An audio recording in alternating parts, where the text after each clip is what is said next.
আজ আমরা শুধুমাত্র ডাল আর আলু দিয়ে খিচুড়ি রান্না করব।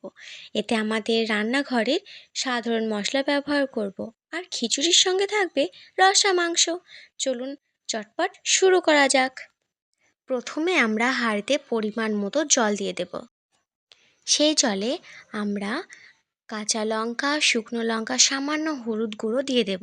তারপর ভেজানো চাল ভালো করে ধুয়ে সঙ্গে ভাজা ডাল, এরপর আরও মিশিয়ে দেব লবণ, ধনে গুঁড়ো, জিরে মশলা এবং সামান্য পেঁয়াজ দিয়ে দেব। তারপর ভাতটা সামান্য হয়ে এলে সামান্য ডালটা দিয়ে দেব। তারপর আলু ভেজে নেব। এইবার মাংসগুলো ম্যারিনেট করে নেব। তারপর পেঁয়াজ, আদা রসুন পেস্ট এবং যাবতীয় সমস্ত রান্নাঘরের মশলা দিয়ে দেব।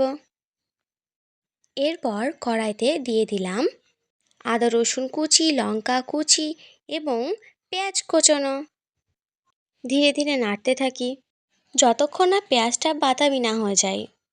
ম্যারিনেট করে রাখা মাংসটা আবার ভালোভাবে মাখিয়ে নেব। এইবার ম্যারিনেট করা মাংসটাকে ভালোভাবে কষিয়ে নেব। মাঝে মাঝে কিন্তু আমরা ভাতটাও দেখে নেব কেমন হলো।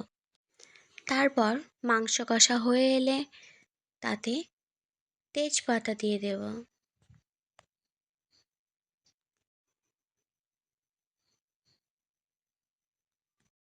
এবার সেই আগে ভেজে রাখা আলুটা মাংসের মধ্যে দিয়ে মিশিয়ে নেব। এবার জল মিশিয়ে নেব, গরম জল। ভাতটাও এদিকে হয়ে এসেছে, এবার ভাতটাকে চেক করব।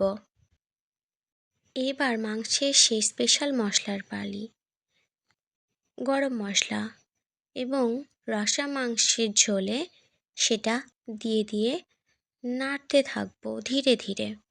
চলো, অনেক হলো রান্না, এবার খাওয়া যাক।